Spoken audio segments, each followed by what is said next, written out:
So over here, you can see that I have multiple scenes right here and animation is applied to it. So if I were to actually go around over here, right click on any one of the scene and then click on play animation, then what happens is that every few seconds, it'll just go ahead and change the scene right here.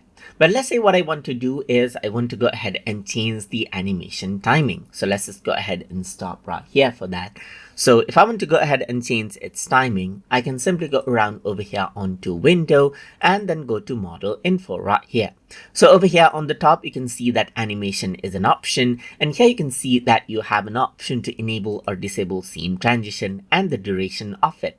So let's say I'm going to go ahead and then add in 1 second duration right here to make it faster. And I'm going to say 0.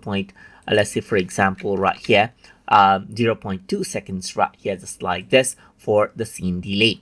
So once I go ahead and do that over here, now you can see that if I were to go ahead and play the animation, you will be able to see that the animation is much more faster and the delay right here that you see is much shorter right here. So that is how you can go ahead and change out the animation timing of what you have in SketchUp scenes. So hope you guys learned something as always.